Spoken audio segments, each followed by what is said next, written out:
Today, Kevin and I are tearing out our screened-in porch that we put in a long time ago. That screen has been so green with pollen and sagged, and we've washed it and we've patched it, and it was a shoddy job done in a hurry, and we never redid it. We used it, but we are going to take it off to open this up so the house looks a lot better to sell.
The wood that I have that I took off, like I said, it was a 150-year-old heart pine, and you know, I had a planer, and I planed a lot of this wood down, and I made things out of it, and I sold it. It was beautiful. I'm going to go get my big sander, and I'm going to see what the backside of this looks like, because it does have the heavy saw marks and stuff in it. It might look really cool sitting down. You won't believe how beautiful this wood is. And I think I'm gonna make it beautiful. Instead of rustic, it'll be more cabin-esque instead of so primitive. I held it up to the rocks and it looks so much better than the other wood. This is just kind of halfway there. I'm going to work my tail end off. I'm fixing to get the mantle cut down to size and cut the wood to size. And then I will sand. I don't want to have to sand anything more than I have to. So let's get this thing built.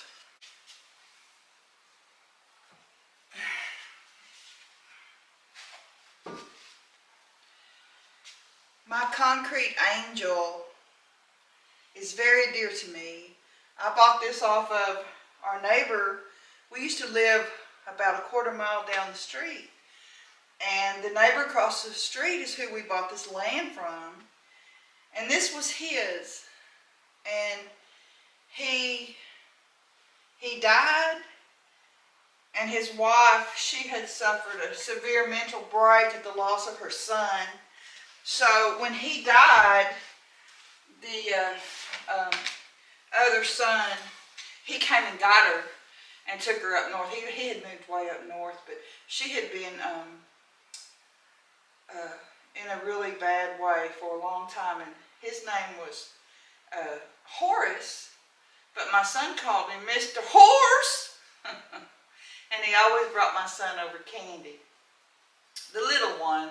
The big one, yeah, he was there, but not as much as I remember him really liking our youngest son. And he gave us some toys that were old vintage, like an old vintage wooden swing and things that they're long gone now. But that angel right there was sitting in his bird bath in the backyard, and I didn't know it. And when they had the estate auction, it like to killed me. And I had gone over there and previewed, and this was the one thing I wanted. I wasn't going to let it go, and I paid, I think, $38 for it, and that was 32 years ago. No, 24 years ago, and that was a pretty steep price for concrete back then. I didn't care. I would have paid $100 for it. Had the auctioneer known that, I'd have been in trouble. Got to get a couple of screws out of here from all my years of screwing garlands up here. Man, that thing needs a scrubbing. I ought to be ashamed. I ought to be ashamed to tell y'all that and show you my dirt, but you know what? I'm keeping it real here. Because I'm an older woman that used to have a cleaning business, and I am disabled with arthritis, and I don't care if the dirt sits around for a while. Now, if Jesus Christ was coming, well, I guess we should be ready every day for that.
I hate bending over. It's gonna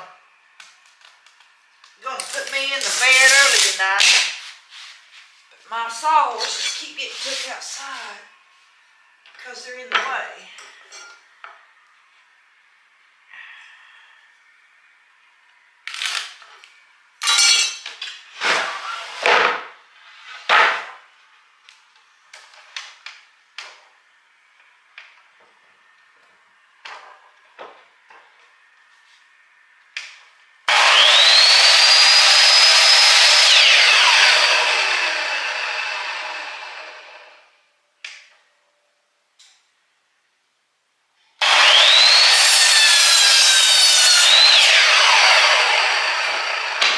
Think about how I was gonna cut my ends. I'm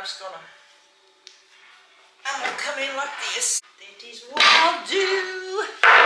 That's what I'll do. I'm sorry. I'm sorry for the singing. There.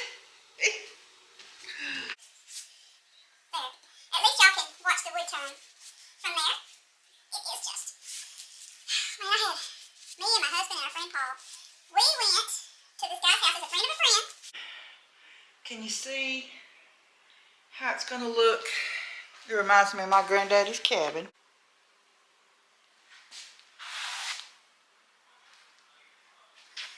This versus this.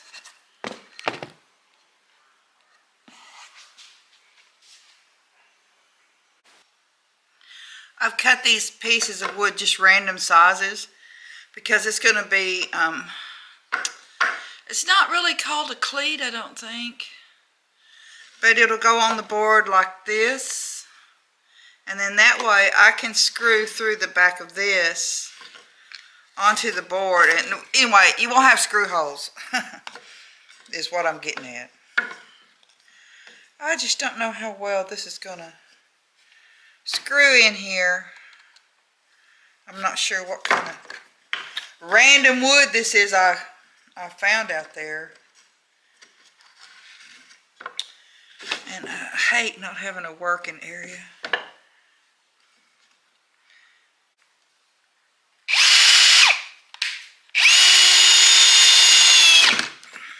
Okay, there's one.